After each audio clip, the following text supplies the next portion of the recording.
ज्ञान चैतन्य प्रसारम्। నమస్కారం మన ధర్మం కార్యక్రమానికి స్వాగతం. ముందుగా ప్రేక్షకులందరికీ హనుమత్ జయంతి శుభాకాంక్షలు. ఇవాళ మన ధర్మం కార్యక్రమంలో మన ధర్మ సందేహాలని నివృత్తి చేసేందుకు మనతో పాటు ఉన్నారు ప్రముఖ ఆధ్యాత్మికవేత్త, ధర్మశాస్త్ర నిపుణులు, మనందరికీ సుపరిచితులైనటువంటి బ్రహ్మశ్రీ డాక్టర్ కాకునూరి సూర్యనారాయణమూర్తి గారు. గురుగారు నమస్కారం. నమస్కారం తల్లి.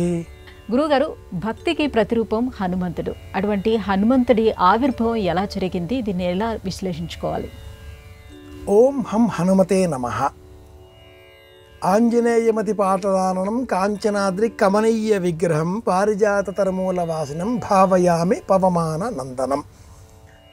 ఆంజనేయ స్వామి ఆవిర్భావం పరాశర సంహిత అన్న గ్రంథంలో మనం చూడవచ్చు.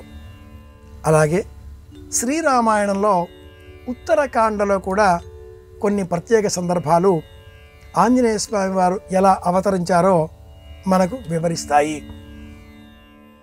దైవ సంబంధమైన సంకల్పంతో అంజన గర్భంలో ఈశ్వరాంశ ప్రవేశింపబెట్టిన సందర్భంగా మనం వాయుదేవుడిని కూడా స్మరిస్తాం. తండ్రి కేసరి, జన్మించిన ఆ వీరుడు ఈశ్వరాంశ సంభూతుడు. తండ్రి కేసరి కానీ వాయునందనుడు అన్న పేరిట ప్రసిద్ధం. ఇలా ఎలా అన్నప్పుడు కృష్ణ పరమాత్ముడు కూడా కౌసల్యానందవర్ధనుడిగా ఉన్న రాముడి కంటే కూడా మనమంతా పూజించేటటువంటి కృష్ణ పరమాత్ముడు కూడా ఎవరు? దేవకీదేవి కుమారుడు. కానీ లోకంలో ఎవరి పేరిట ప్రసిద్ధం? ఇలా మనం చెప్పుకుంటే ఆంజనేయ స్వామి వారి కథ ప్రత్యేకం. చిన్నప్పుడే తన తండ్రి వాయుదేవుని కారణంగా లభించిన అసమానమైన బలపరాక్రమాలతో సూర్యుడిని పండు అని భావన చేసి ఆహారం అందించే తల్లి అంజన పక్కన లేకపోవడంతో వియన్మండలానికి ఎగసి ఇంద్రుడు ప్రయోగించిన వజ్రాయుధం ఘాతం కారణంగా ఎడమ దవడ చెదిరి చిట్లిపోవడంతో నేలన పడిపోయాడు. మూర్ఛిలిన ఆ ఆంజనేయుడిని, విలపించే ఆ అంజనని వాయుదేవుడు చూచి సహించలేక స్తంభించిపోవడంతో బ్రహ్మాండమైన శక్తియుక్తులు ఆ బాలులకు లభించే విధంగా ఇంద్రాది దేవతలందరూ కూడా అనుగ్రహించారు.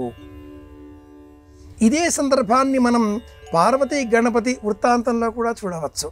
సామ్యం, పోలిక గణపతికి ఆంజనేయుడికి. తిరిగి మళ్ళీ పునరుజ్జీవనం పొందగలిగారు తల్లి వరం కారణంగా. అంజని తన కుమారుడికి పెట్టుకున్న పేరు సుందరుడు.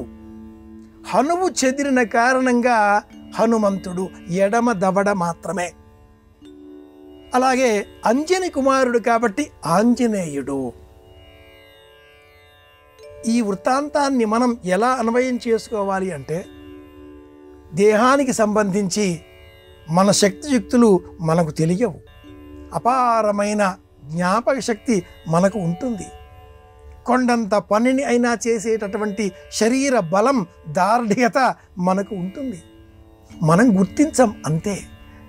లౌకికంగా ఉండే విషయవాంఛలతో ఒక మాయామోహమైన జగత్తులో పడి మన బలాన్ని మనం మర్చిపోతున్నాం. మర్చిపోయే విధంగా మహర్షులు దుడుకుతనం గల కారణం చేత ఆంజనేయుడిని నియంత్రించే పని చేశారు. మళ్ళీ నీవింతటి వాడవి అంటూ అంగదుడు, నీలుడు, జాంబవంతుడు ఈ ముగ్గురు ప్రేరేపించడంతో ఒక్కసారి ఛాతీ నిండా గాలి పీల్చుకొని మహేంద్రగిరి పర్వతం పైన నిలబడి కొండను ఇలా చూచి త్రికూట పర్వతం పైన లంకా నగరాన్ని చేరే నిమిత్తమై ఆ సహస్రయోజన సముద్రాన్ని అవలీలగా దాటే ప్రయత్నం చేశాడు. శతయోజన పర్వతంగా మారిపోయి వియన్మండలంలో ప్రయాణించగలిగాడు. ఆంజనేయుడి వృత్తాంతాన్ని స్మరిస్తే మనం నేర్చుకోవలసినవి అనేకం. ముందుగా ఆలోచన, తర్వాత వాక్కును నియంత్రించగలగడం, ఆ తదుపరి వినయాన్ని అభ్యసించడం. దాస్య భక్తికి ఆంజనేయుడు ప్రతీక. అద్వైతం, విశిష్టాద్వైతం, ద్వైతం అన్న పేరిట 3 మార్గాలలో సనాతన ధర్మం ప్రవర్తించేటటువంటి నేపథ్యంలో అద్వైతులు శివపరంగా, విశిష్టాద్వైతులు వైష్ణవపరంగా ఎవరి మార్గాలు వాళ్ళు నిర్మించుకోగా అన్నింటిలో కూడా తానై మహాత్ముడై ఏ భేదభావాలు లేకుండా శివాలయంలో ఆంజనేయుడు దర్శనమిస్తాడు, విష్ణువాలయంలో కూడా ఆంజనేయ స్వామి వారి దర్శనమిస్తారు. ఇక ద్వైత ప్రపంచంలో ముఖ్య ప్రాణదేవర ఆంజనేయ స్వామి వారిని స్మరించకుండా మధ్వాచార్యుల ప్రస్తావననే ఉండదు. ఇలా అద్వైత, విశిష్టాద్వైత, ద్వైత 3 మార్గాలలో కూడా దర్శనమిచ్చేటటువంటి ఆంజనేయ స్వామి వారిని స్మరించడం ద్వారా మనం నేర్చుకోవలసింది వినయం, సమయానుకూలమైనటువంటి ప్రవర్తన. మైనాకుడిని ఎలా మన్నించాడో, సొరసును ఎలా అంతం చేశాడో, నాగమాతను ఎలా పరీక్షను తట్టుకొని దాటి వెళ్ళగలిగాడో, లంక నామ రాక్షసుని ముష్టిఘాతంతో అంతం చేశాడో, తన తోకకు ఈ రాక్షసులంతా నిప్పు పెడితే లంకా నగరమంతా కూడా అంటించి వేసి, లంకా గ్రామానికి సంబంధించిన అధిదేవత లంకాధిపతి ఆలయం, లంకా నామ రాక్షస స్వరూపానికి ఆలయం మీదకు చేరి ఇక్కడ సీతాదేవిని అపహరించి బంధించిన పాపానికి మీ చక్రవర్తి ఒడిపడి ఉన్నాడు. నాబోటి కోటాను కోట్ల వీరులు రాముని వద్ద ఉన్నారు, ఒక్కడినే వచ్చి ఇంత పని చేస్తే వాళ్ళందరూ వచ్చి మీరే ఆలోచించండి, మీ ప్రభువు చేసింది తప్పు అని ప్రకటించిన ఆ ప్రకటన సామర్థ్యం, ఇవన్నీ హనుమంతుడిని స్మరిస్తే మనం తెలుసుకోవచ్చు. గురుగారు, ఆంజనేయ స్వామి స్వరూపాలలో పంచముఖ ఆంజనేయ స్వామి స్వరూపం ఎంతో ప్రత్యేకమైనదిగా చెప్తూ ఉంటారు. ఈ స్వరూప వైశిష్ట్యాన్ని ఎలా విశ్లేషించుకోవాలి?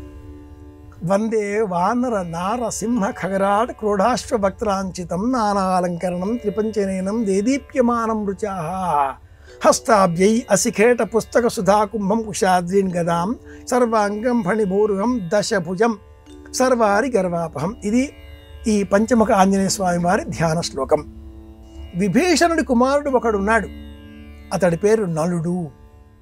ఈ నలుడు చూచినటువంటి రూపమే పంచముఖ ఆంజనేయము అని వీరాంజనేయ చరిత్ర అన్న గ్రంథం మనకు వివరిస్తుంది. ఆంజనేయ స్వామి వారి గురించిన అనేక వృత్తాంతాలు లోకంలో బహుళ ప్రచారంలో ఉన్నాయి. విభీషణులకు కుమారుడు ఉన్నాడా, అతడు ఈ ఆంజనేయుడిని ఇలా చూచాడా, శ్రీరామాయణంలో ఈ ప్రస్తావన లేదే అనేటటువంటి సందర్భంలో సాధకులు అనేక ఉపగ్రంథాలను సాధనాపరంగా అందించి ఉన్నారు. అందులో ఒకటి పంచముఖ ఆంజనేయ స్వరూపం.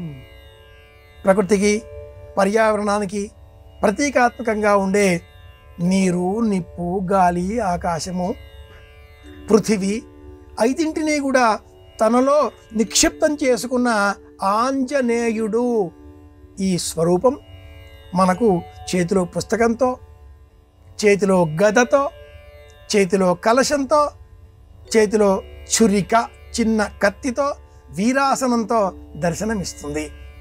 పంచముఖ ఆంజనేయ చిత్రపటాన్ని ఇంటిలో దక్షిణం గోడ పైన వేలాడదీసి స్వామిని దర్శనం చేసుకుంటే ఆ ఇంటిలో ఉండేటటువంటి వారికి దుష్టగ్రహ బాధలు ఉండవు, ఇంటికి రక్ష ఏర్పడుతుంది.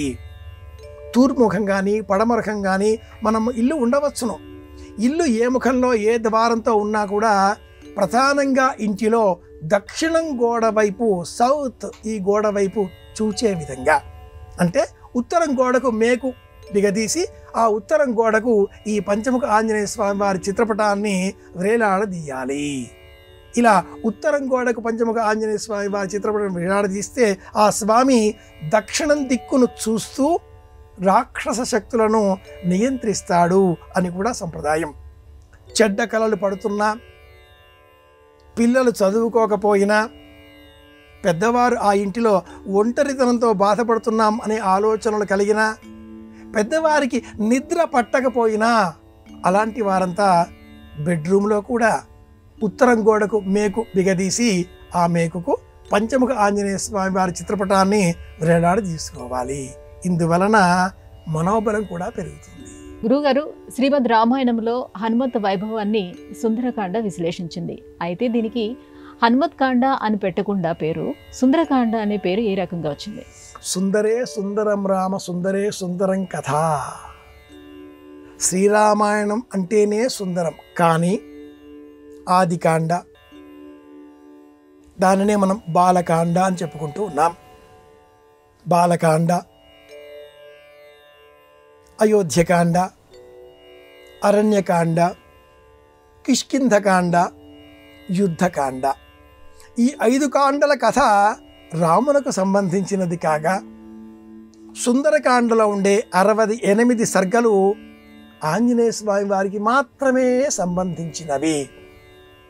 మహేంద్ర పర్వతం మీద నిలబడి హుంకారం చేసి ఛాతీపైన ఒక్క చరుపు చరచుకొని ఆకాశం వంక చూచి ఒక్కసారిగా వియన్ మండలంలోనికి ఎగసి ఆంజనేయ స్వామి వారు ప్రయాణం ప్రారంభించడంతో సుందరకాండ ప్రారంభమవుతుంది. ఎంత సుందరంగా ఉంటుంది ఈ దృశ్యం అంటే ఎగిరే పూల వనంలాగా ఆంజనేయ స్వామి వారు కనిపిస్తున్నారు.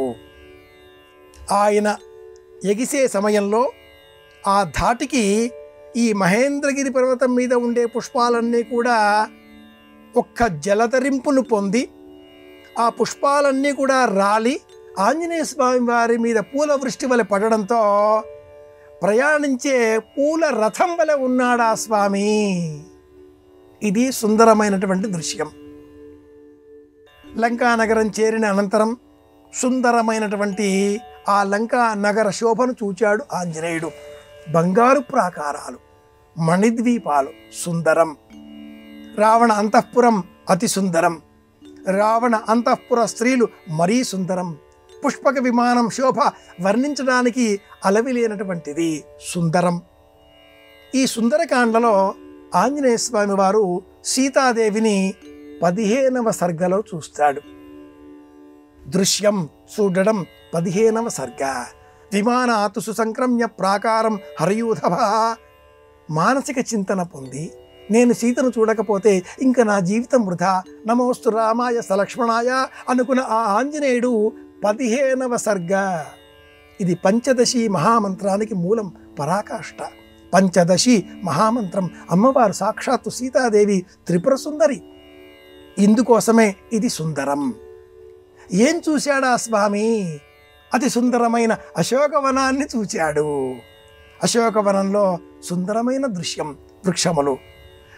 మొత్తం సుందరకాండ అంతా కూడా సౌందర్యంగా వర్ణింపబడి ఉన్న కారణం చేత ఈ భాగానికి సుందరకాండ అనే నామాన్ని మహర్షి వాల్మీకి వారు ఉంచారు. కథానాయిక ఎక్కడ ఉన్నది అన్నది ఖచ్చితంగా తెలియనంత వరకు కథానాయకుడి దుఃఖం, అలాగే ప్రతినాయకుడికి ఆనందం. కథానాయిక ఇక్కడ ఉన్నది అని తెలిసిన మరుక్షణం విజయ నిశ్చయం. ఎక్కడ ఉన్నది కథానాయిక అన్నది కథానాయకుడి తెలిసిన తరువాత ప్రతినాయకుడి అంతమే ప్రారంభమవుతుంది. కనుక యుద్ధకాండ 131 సర్గల ఆ యుద్ధకాండ ప్రారంభం కాకంటే పూర్వమే ఒక్క నేను వచ్చి ఇంత పని చేశాను, నాబోటి కోటాను కోట్ల వానర వీరులు రాముడి వద్ద ఉన్నారు అని చెప్పడంతో రావణ అంతం ప్రారంభమైంది. 80,000 రాక్షస సైన్యాన్ని, అక్షకుమారుడిని, ప్రహస్తుడిని ఆంజనేయుడు సుందరకాండలో అంతం చేసి రావణ సంహారానికి శ్రీకారం చుట్టాడు. కనుక ఈ కాండ సుందరకాండ, సుందరమైన కథ.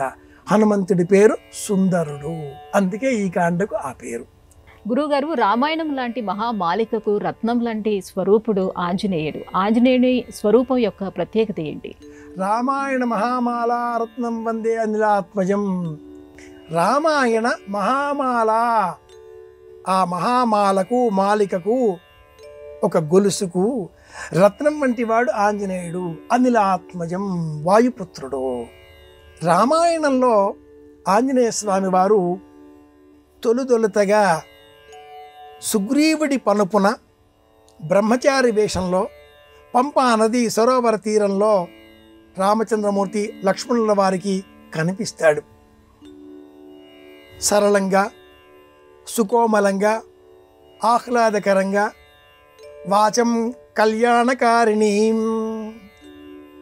మీరెవరు అని అడిగిన ఆ ప్రశ్నకు రాముడు ఆంజనేయుడికి సమాధానం ఇవ్వకుండా లక్ష్మణుడి వైపు చూచి, లక్ష్మణ చూచావా, ఇంత వ్యాకరణబద్ధంగా, ఇంత సుకోమలంగా, ఇంత నిక్కచ్చిగా, అర్థవాదం లేకుండా, అర్థ విపక్షేపం లేకుండా ఎన్ని పదాలు అవసరమో అన్ని పదాలే మాట్లాడి అంతే వినియోగించి ప్రశ్నించాడు అంటే ఇతడు ఆంజనేయుడే సుమా అని రాముడు లక్ష్మణుడితో చెబుతాడు. హృదయానికి ఆహ్లాదం కలిగించే విధంగా ఎలా మాట్లాడాలో మనం ఈ సన్నివేశం ద్వారా ఆంజనేయ స్వామి ద్వారా తెలుసుకోవచ్చు. రామాయణం ఒక మాలిక వంటిది, 6 కాండలతో కూడుకున్నది. అయితే అందులో కిష్కింధకాండ, సుందరకాండ, యుద్ధకాండ ఈ మూడింటిలో కూడా ప్రస్తావన ఆంజనేయ స్వామి వారితో మాత్రమే ఉంటుంది. అసలు శ్రీరామాయణం అంటేనే ఆదౌ రామ తపోవనానుగమనం హత్వా మృగం కాంచనం వైదేహీ హరణం జటాయుమరణం సుగ్రీవ సంభాషణం. ఏకశ్లోకి రామాయణంలో ఆంజనేయ స్వామి వారి ప్రస్తావన గల కిష్కింధకాండతో మాత్రమే ప్రారంభం. అలాగే కట్టే కొట్టే తెచ్చే 3 ముక్కలలో చెప్పే రామాయణం అంతా కూడా పరోక్షంగా ఆంజనేయ స్వామి వారికే సంబంధితం. జగదంబ, త్రిపుర సుందరి, మహాదేవి, సీతాదేవి తన వద్ద ఉంటే తనకే అధికారం అంటూ భావించాడు రావణుడు. మనందరికీ ప్రతీకాత్మకంగా ఉండేటటువంటి జీవస్వరూపంగా రుద్రాంశ సంభూతుడిగా ఉన్న ఆ ఆంజనేయుడి ప్రవేశంతో ఈ రామాయణ వృత్తాంతంలో ఒక వేగం పుంజుకుంటుంది. అంతవరకు మానసిక వైకల్యంతో దుఃఖంతో ఉన్న ఆ శ్రీరాముడు వానర వీరులలో నీవు మాత్రమే సీతాదేవిని దర్శనం చేయగల శక్తి గలవాడివి అని నా మనసు నాకు చెబుతున్నది హనుమ. ఉంగరాన్ని తీసి హనుమంతుడికే ఇస్తాడు. రాముడికి ఆశ్వాసం కలిగించే వీరుడు హనుమ. ఎక్కడో చుట్టూ నీరు, రాక్షస శక్తులు కాపలా ఉండగా ఇంకా ఎవరు నాకు దిక్కు అని విలిపించేటటువంటి సీతాదేవికి అభయం ఆంజనేయుడు. ఎలా ఈ సముద్రానికి భారతి కట్టడం చింతన ఆంజనేయుడి సలహా. అలాగే విభీషణునకు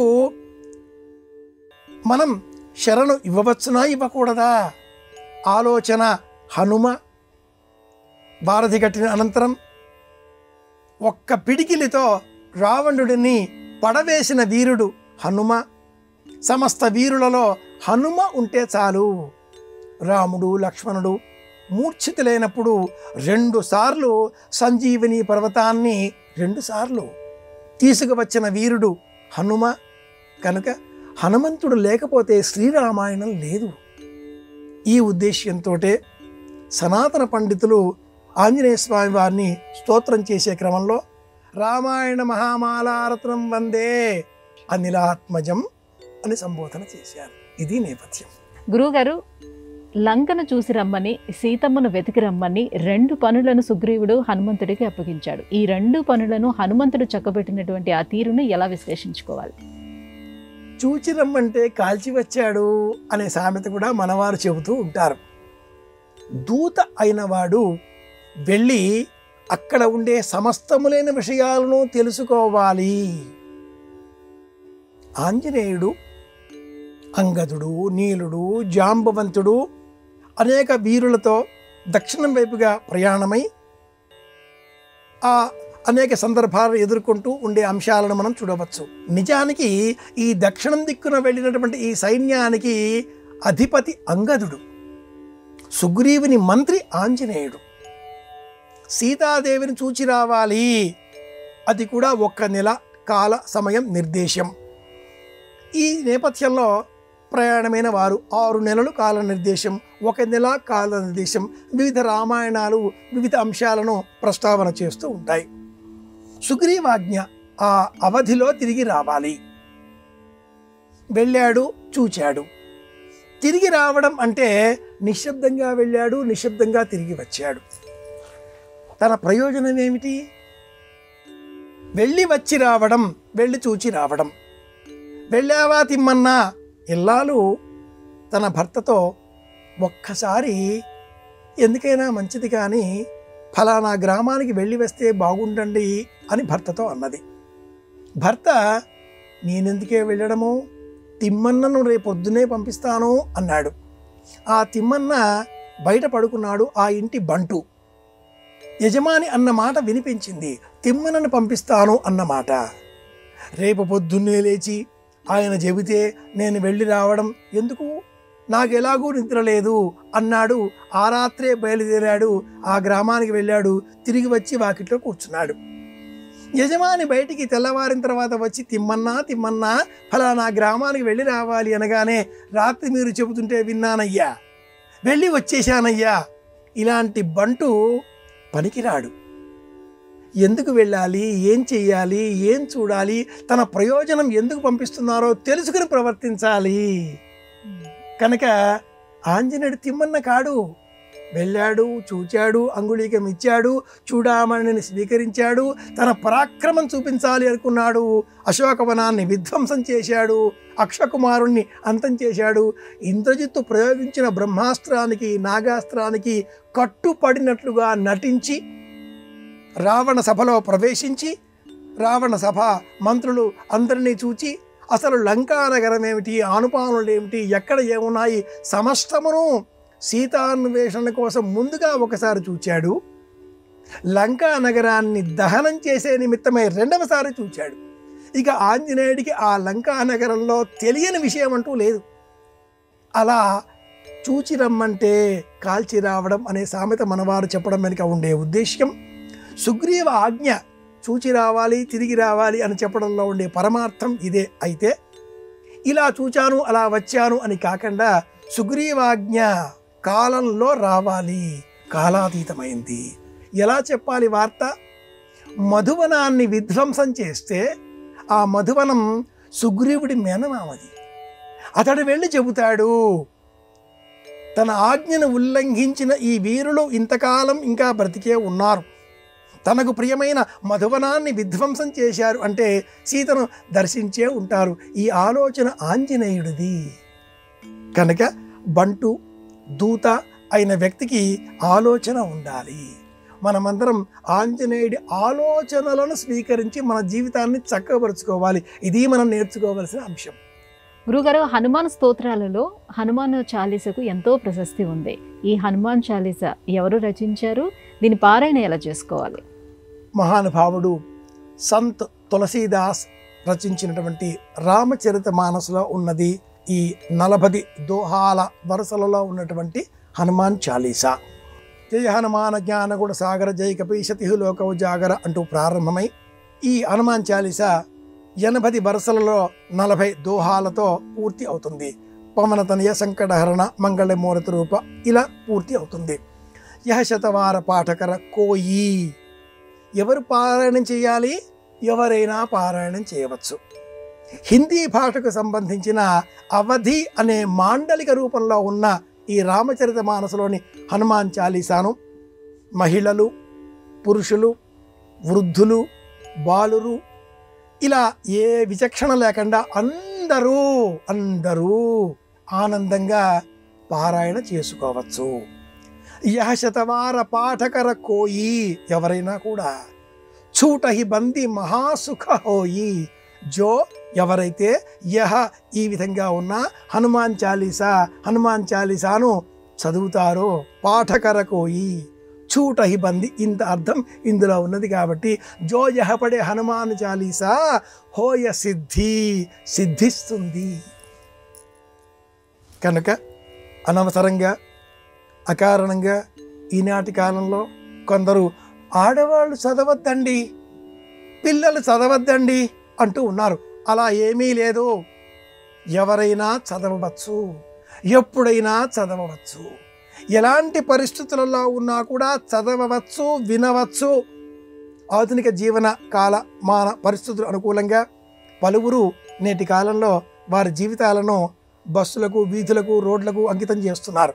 అలా గంటన్నర బస్సులలో, రైళ్లలో ప్రయాణించే సమయంలో కూడా ప్రశాంతత పొందే నిమిత్తమై హనుమాన్ చాలీసా చదువుకుంటే, హనుమాన్ చాలీసా వింటే ఆ మధ్యకాలంలో హిమాలయాలలో కైలాస పర్వత సానువుల వద్ద ఒక వృద్ధ రూపంలో ఉండే వానరం రామచరిత మానసును చదువుతున్నట్లుగా శ్రీరామ అన్న శాలువా కప్పుకున్నట్లుగా ఒక చిత్రపటం విజయ విహారం చేసింది. ఏ పరిస్థితులలో ఉన్నా ఎక్కడ ఉన్నా హనుమాన్ చాలీసా చదివితే మనోబలం పెరుగుతుంది అని మనం ఈ విషయం ద్వారా తెలుసుకుందాం. గురుగారు, ఇవాళ మన ధర్మం కార్యక్రమంలో మాకు వచ్చినటువంటి ఈ ధర్మ సందేహాలన్నీ కూడా నివృత్తి చేసినందుకు ధన్యవాదాలండి. కృష్ణార్పణం. ఇది ఇవాళ మన ధర్మం కార్యక్రమం. రేపు మన ధర్మం కార్యక్రమంలో మళ్ళీ కలుసుకుందాం. నమస్కారం. ఈ కార్యక్రమాన్ని తిరిగి చూడాలనుకుంటే www.youtube.com/ETV Life Spiritual లో చూడవచ్చు.